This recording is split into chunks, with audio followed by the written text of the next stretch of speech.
Hi friends, welcome to my YouTube channel Jelson talks. അപ്പോൾ ഇന്ന് കുറച്ച് നാളുകൾക്ക് ശേഷം നമ്മളെല്ലാവരും വെയിറ്റ് ചെയ്തൊരു പടം പുഷ്പ 2 അല്ലു അർജുൻ്റെ ആഗസ്റ്റിൽ റിലീസ് വെച്ചിട്ടാണ് ഡിസംബറിൽ പടം ഇറക്കിയിരിക്കുന്നത്. എന്നാലും പുഷ്പ 2 ആദ്യ ദിവസം തന്നെ പോയി കണ്ടു. പുഷ്പ 2 ഒരു ഞാൻ പറയുകയാണെങ്കിൽ ഒരു പക്ക തിയേറ്ററിക്കൽ വാച്ചായിട്ടുള്ളൊരു പടമാണ്. തിയേറ്റർ മിസ്സാവാതിരിക്കുന്നതാണ് നല്ലത്. കാരണം നമുക്ക് ഇതൊരു ഇങ്ങനെയുള്ള പടങ്ങൾ എന്ന് പറഞ്ഞാൽ നമ്മളൊരു ക്രൗഡിൻ്റെ ഒപ്പവും കൈയടിച്ചും അങ്ങനെ ആ ഒരു എൻജോയ്മെൻറ്റിൽ ആ ഒരു ഓളത്തിൽ കാണേണ്ട ഒരു പടമാണ്. ഇത് നമ്മളൊരു OTT റിലീസായിട്ട് നമ്മൾ കണ്ടാൽ അത്രത്തോളം അതിൻ്റെ എഫക്റ്റ് കിട്ടും എന്ന് എനിക്കറിയില്ല. പിന്നെ ഒരു സംഭവം എന്താണെന്ന് വെച്ചാൽ പുഷ്പ 2 ഇപ്പോൾ നിങ്ങൾ കണ്ടിട്ടുള്ളവരാണെങ്കിലും എല്ലാം കുറച്ച് ഡോസ് കൂടുതലാണ്. പ്രണയം, ഫൈറ്റ്, ഡ്രാമ, ഡയലോഗുകൾ ഒക്കെ ഇൻ്റർവെല്ലിൽ തന്നെ കുറച്ച് ഡയലോഗുകളുണ്ട്. അപ്പോൾ എല്ലാം കുറച്ച് ഓവറാണ്. അപ്പോൾ അതൊക്കെ പ്രതീക്ഷിച്ചിട്ട് തന്നെയാണ് തിയേറ്ററിൽ പോയത്. എന്നാലും ഇതിൽ നിന്ന് നമുക്ക് ഒരു നിരാശ കിട്ടിയ അനുഭവം എന്താണെന്ന് വെച്ചാൽ പുഷ്പ 2 ഭയങ്കര ഫ്ലവറല്ല ഫയറാണ്, വൈൽഡ് ഫയറാണ് എന്നൊക്കെ പറഞ്ഞ് പോയി ലാസ്റ്റ് ക്ലൈമാക്സ് എത്തിയിട്ട് പുഷ്പ എന്താ പറയുക ഒരു സീരിയൽ തലത്തിലേക്ക് മാറുന്നതായിട്ടുള്ളൊരു സംഭവമാണ് കണ്ടത്. അപ്പോൾ അത് കണ്ടപ്പോൾ ഭയങ്കര വിഷമമായി. കാരണം ഫൈറ്റും ഇതും മാസ് ഡയലോഗും ഞാൻ ശരിക്കും താഴത്തില്ല എന്ന് പറഞ്ഞ ഇൻ്റർവെൽ പഞ്ച് എല്ലാം കഴിഞ്ഞ് അവസാനത്തേക്ക് എത്തുമ്പോൾ അതൊരു ഭയങ്കര ഒരു ഇമോഷൻ പിടിക്കാമെന്ന് വിചാരിച്ചു എന്ന് തോന്നുന്നു സംവിധായകന്.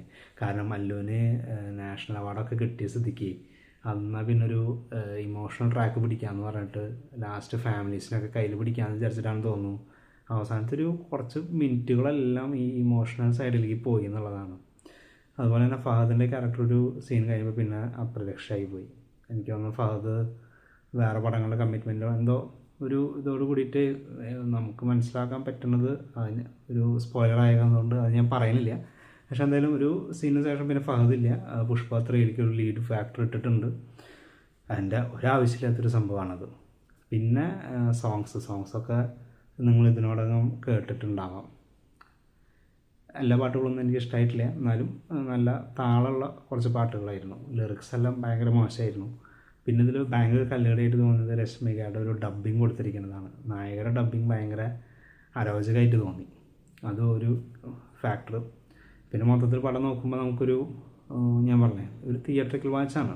ഇതിൽ കൂടി ഭയങ്കര കല്ലുകടിയായിട്ട് എനിക്ക് തോന്നി കൂടി രണ്ട് പോർഷൻസാണ്. ഒന്ന് ഈ സിനിമയുടെ തുടക്കം, പിന്നെ ഈ സിനിമയുടെ അവസാനം. പ്രത്യേകിച്ച് ഈ സിനിമയുടെ തുടക്കമൊക്കെ എന്തിനാണ് ഷൂട്ട് ചെയ്ത് വെച്ചിരിക്കുന്നതെന്ന് ഇനിയിപ്പോൾ പുഷ്പ 3 വല്ല ലീഡ് ഉണ്ടോയെന്ന് അറിയില്ല. പക്ഷെ എന്നാലും ഒരു ആവശ്യമില്ലാത്ത പോലത്തെ ഒരു സംഭവമാണ് ഈ എന്താ പറയുക തുടക്കത്തിലത്തെ ഫൈറ്റൊക്കെ എന്താ പറയുക നമ്മൾ കുറച്ച് കാലം മുന്നേ പണ്ട് തെലുങ്ക് പടങ്ങളിലൊക്കെ നമ്മൾ കളിയാക്കി പറയുന്ന അങ്ങനത്തെ ഒരു ഫൈറ്റിലാണ് ആ തുടക്കത്തൊരു 10-15 മിനിറ്റ് പോണത്. അതിന് ശേഷമാണ് പിന്നെ ഈ ചന്ദനമരം കടത്തിലെങ്കിൽ ആ ഒരു ട്രാക്കിലേക്ക് പിന്നെ വന്ന് പിന്നെ ക്ലൈമാക്സിൽ പിന്നെ വീണ്ടും പടം കയ്യിൽ നിന്ന് പോയെന്നാണ് പറയാം. എന്നാലും എനിക്ക് ആ ഒരു 3.5 മണിക്കൂർ നമുക്ക് ആദ്യത്തെ ടൈമിൽ നമ്മൾ കാണുമ്പോൾ ഇപ്പോൾ റിവ്യൂകളൊന്നും നോക്കാതെ പോയി കാണുന്ന ഒരാൾക്ക് നല്ലൊരു എൻ്റർടൈനിങ് പടം തന്നെയായിരിക്കും എന്നുള്ളതിന് ഒരു സംശയമില്ല. അപ്പോൾ നിങ്ങൾ കണ്ടവരാണെങ്കിൽ കണ്ടതിൻ്റെ അഭിപ്രായങ്ങൾ താഴെ അറിയുക. കാണാൻ പോണവരാണെങ്കിൽ ഈ കാര്യങ്ങൾ മനസ്സിച്ചിട്ട് ഒന്ന് കാണാൻ പോവാം. ഓക്കെ, അപ്പോൾ താങ്ക് യു.